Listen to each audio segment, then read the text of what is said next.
Hey guys, welcome back. It's been forever since I made a video because I've been busy with CAP stuff. So hopefully you enjoyed this video as it's going to fulfill a lot of time, I guess. Today's video is on the new CAP drill manual. So I'm going to go into a lot of details with that. Let's get started.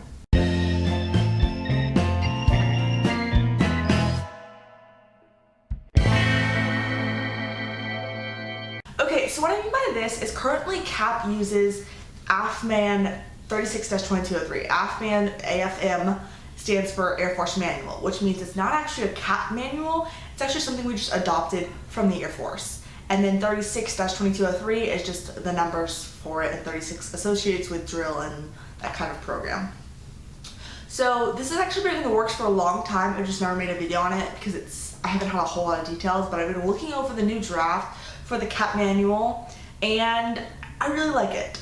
So I'm going to read some things that I found on the cadet blog, which I'll link below, but let me just dive in. I'll just leave some links below so you can see this, and I found all of this that I'm reading currently on the cadet blog, which will be linked below.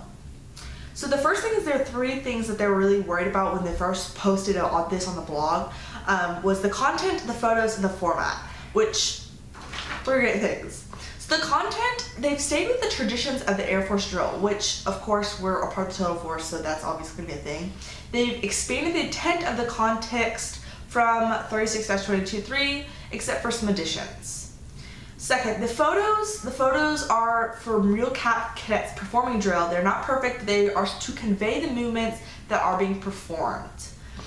And third, the format. Now this they were talking about it being challenging because it's such a big document and editing all that. Although if you were to look at it, it is very similarly laid out as to the Air Force one, so there's not a whole lot of change in that area.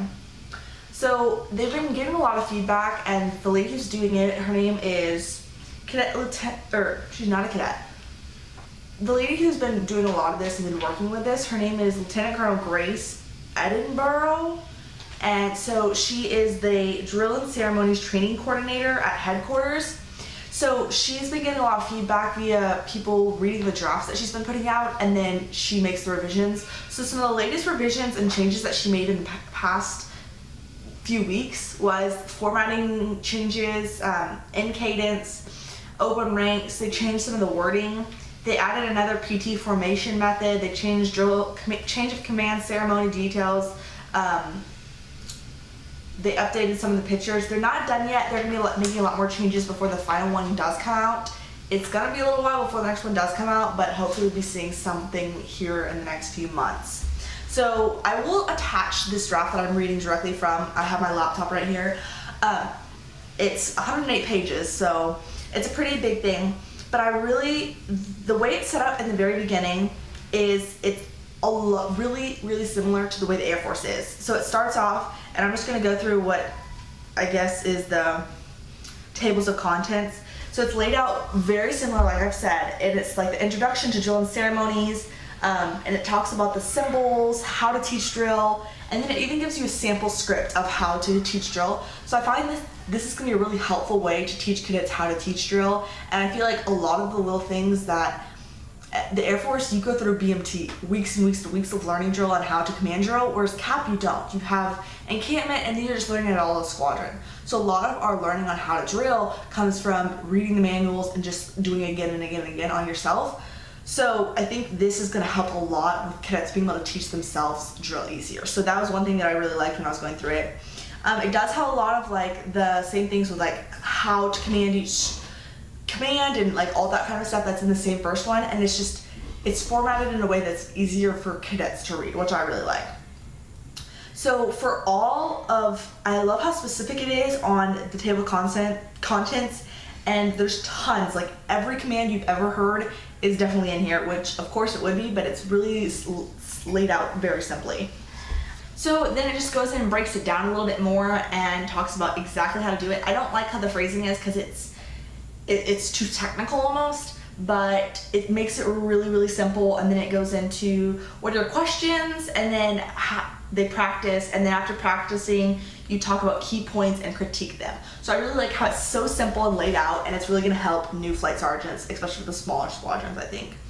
It goes down, there's a lot of supplementary commands, that kind of stuff that might be CAP specific.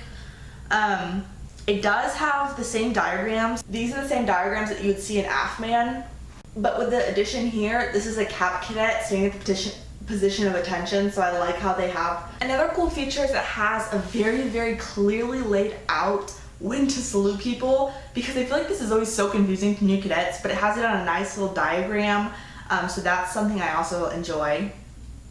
They also have flights, so they've had like flight drill in AFMAN, but I just don't think it's as clear, so I think this is it's definitely embellishing and making it easier for cadets to understand. And I think that's the one thing is I was recently reading through AFMAN trying to figure out things and like redo our opening information, and it is so confusing. You're going from one point to another, and it's just, there's a lot of gray area and room for interpretation, which is why I think some people do so many things differently. And it's always said that it says that it does not cover every situation, that commanders must act through their own judgment and use their own discretion when necessary.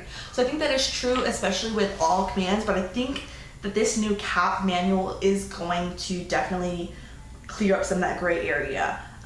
Whether it's still going to be used as a supplement or if we're going to use AFMAN or CAP manual, I do think you're able to use both of them, as the CAP manual should just be filling in some of those spots for the Air Force manual. Which one's going to override each other? I'm guessing the CAP manual is going to override the AFMAN just because we are CAP, not the Air Force. Another thing that was brought up is the number system, because they want to keep it as CAP manual 36-2203.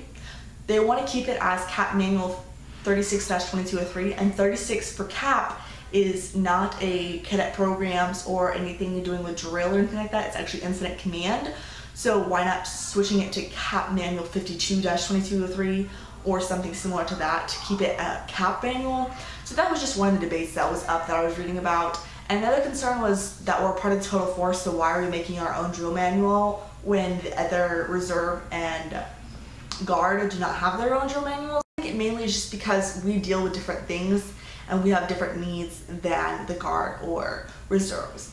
So I hope this answers a lot of your questions. I know there's some definitely different rooms for interpretation in this and the Air Force manual. I hope this answered questions on that, and it brought this to your opening as to that it is coming out. When has not been released yet that I know of, although hopefully it is soon. I really like this. If you have any questions on drill or on this or the AFMAN, please sure to leave in the comments below or my Facebook page.